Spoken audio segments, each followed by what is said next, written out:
des souvenirs qui ne sont pas vraiment rangés dans une chronologie précise.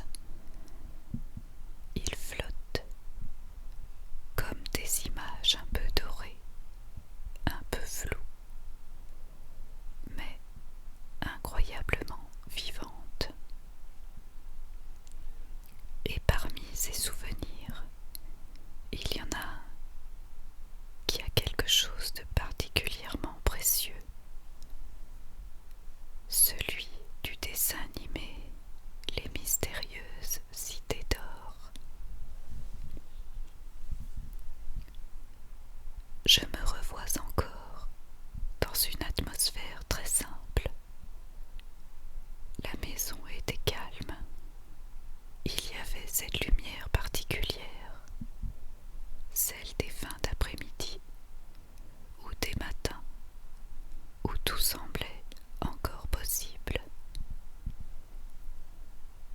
La télévision était allumée et j'attendais ce moment sans même vraiment savoir pourquoi il me touchait autant. Puis, doucement, le générique commençait. Et là, c'était comme si le monde changeait. D'un instant à l'autre, je n'étais plus dans ma maison. J'étais ailleurs, très loin, dans des paysages immenses, baignés de soleil, de mystère et d'aventure. L'histoire s'ouvrait sur quelque chose de plus grand que moi, quelque chose qui dépassait l'enfance, tout en parlant directement à mon imagination. Je me souviens surtout de lui, Esteban. Il y avait quelque chose dans sa présence qui me fascinait.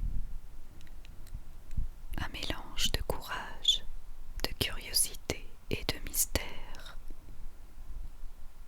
Il semblait toujours avancer vers quelque chose qu'il ne comprenait pas encore complètement, comme s'il était guidé par une force invisible, une destinée plus grande que lui. À ses côtés, il y avait Zia, avec cette sensibilité, cette douceur, mais aussi cette force tranquille. Et puis Tao, avec son savoir, son calme, sa manière de comprendre le monde autrement, presque comme s'il en lisait les secrets. Enfant, je ne pouvais pas analyser tout cela, mais je ressentais profondément l'équilibre entre eux. Chacun avait sa lumière, sa façon d'exister dans cette aventure immense. Ce que je revois surtout, ce sont les paysages, ces cités anciennes, cachées, mystérieuses, perdues quelque part entre le réel et le rêve.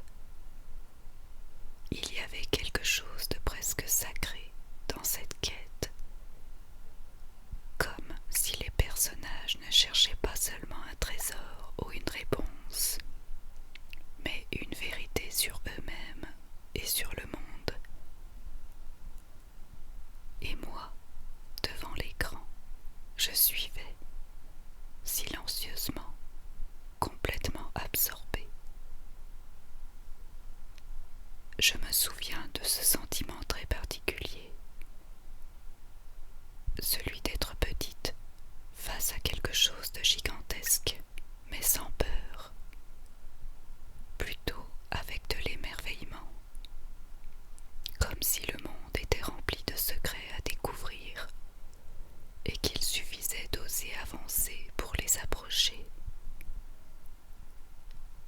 Même après la fin de l'épisode, je restais